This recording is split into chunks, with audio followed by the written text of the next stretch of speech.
Dear John, pig's gone, soldier on.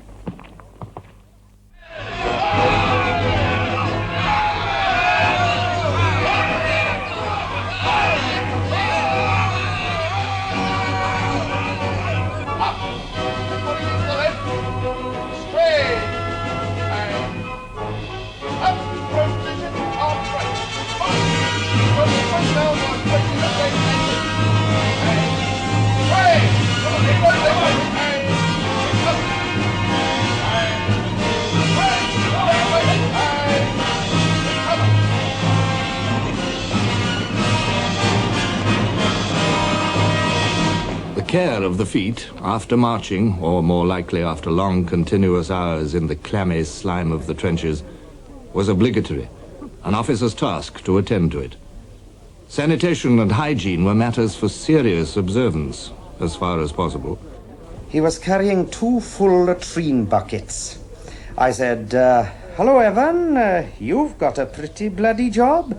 He said, bloody job? Bloody job indeed. The army of our Tuxaxes was utterly destroyed for lack of sanitation. Rations claimed the continuous attention of all ranks and inspired their muses. Oh, hell, what bloody big lumps of beef! Oh, hell, what bloody big lumps of beef! Oh, hell, what bloody big lumps of beef! Bloody big lumps, bloody big lumps, bloody big lumps! Fresh meat, generally, was for out of the line. In the line, it came in tins, with vegetables mixed, the famous product of McConaughey.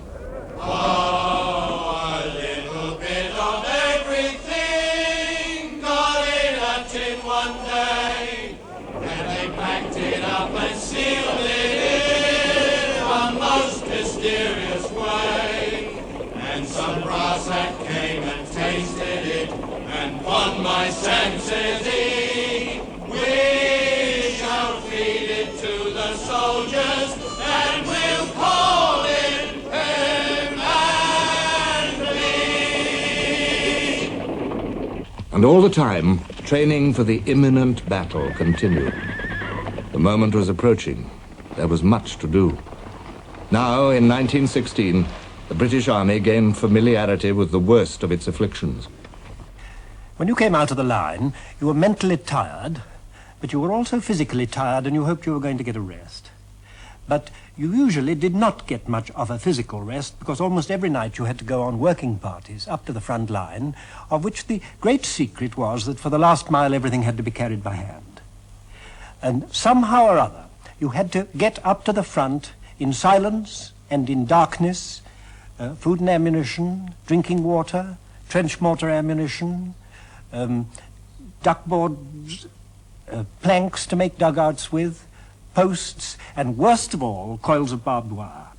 This was a manpower war. The labor was unending, fatigue never absent. It played havoc with training programs. It made nonsense of periods of rest.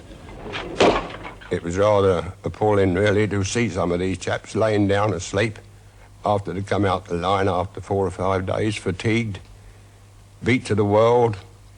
They hadn't been laying down 3 or 4 hours, scratching themselves. When the sergeant would come along and say, I want you, I want you, I want you, fatigue, falling outside. Nobody knows how tired we are, tired we are, tired we are.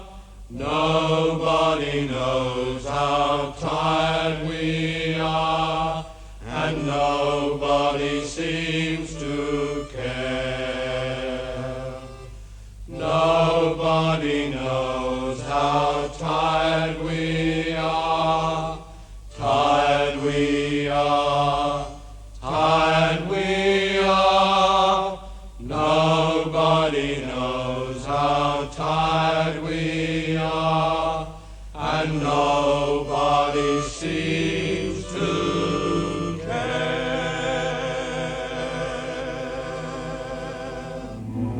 Waiting, waiting, always bloody well waiting, to go up to the line, to come out of the line, for rations, for orders, for a traffic block hours old to clear on the line of march.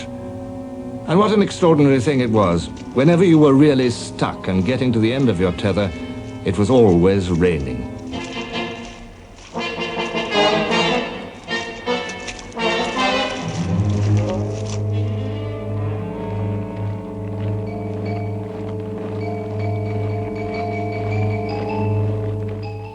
The soldiers waited. The staff prepared the largest British army ever yet seen for the time of testing. 1.5 million men, 4 separate armies, 18 army corps, 58 divisions. The mere administration of such a host was a major enterprise. Staff officers, like soldiers, had everything to learn. One of them wrote, "Nearly every one of the ramifications of civil life has its counterpart. Food supply, road and rail transport, law and order, engineering, medical work, the church, education, postal service, even agriculture. And for a population bigger than any single unit of control except London in England. Can you imagine what it is to feed, administer, move about, look after the medical and spiritual requirements of 1 million men?" Civilian experts were crammed into uniform and turned into staff officers. Eyebrows were raised. Some regular army people were scandalized. Haig welcomed the experts and remarked, "These critics seem to fail to realize the size of this army and the amount of work which an army requires of a civilian nature. The working of the railways, the upkeep of the roads, even the baking of bread, and 1,000 other industries go on in war as well as in peace. So with the whole nation at war, our object should be to employ men on the same work in war as they are accustomed to do in peace. To put soldiers who have no practical experience of these matters into such positions, merely because they are generals and colonels, must result in utter failure." The 100th day of Verdun came and went. The assembly of the British Army was nearing completion. Only 3 weeks to go now.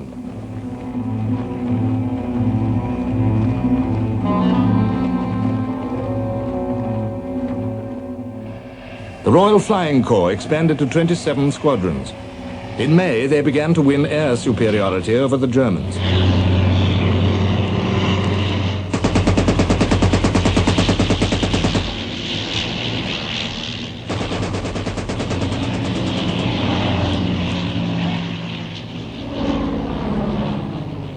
Then their real work began, spotting for the artillery with fresh refinements of aerial photography and recognition.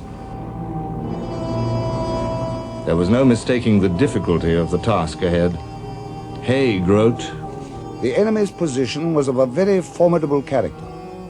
During nearly 2 years' preparation, he'd spared no pains to render these defenses impregnable. The first and second lines each consisted of deep trenches, well provided with bomb-proof shelters and with numerous communication trenches connecting them.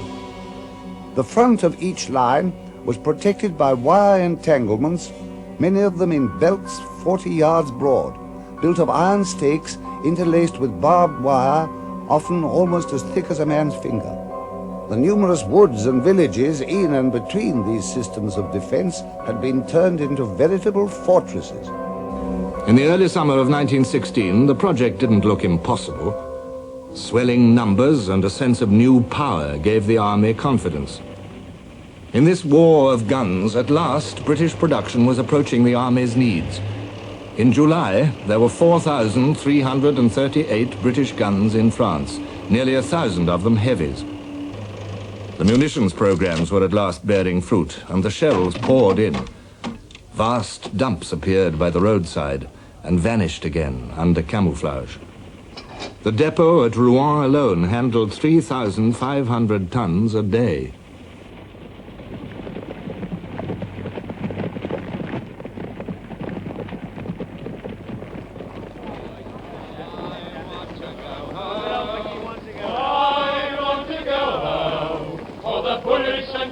They whistle and roar. I don't want to go in the trenches no more. I want to go over the sea, where the elements only the free.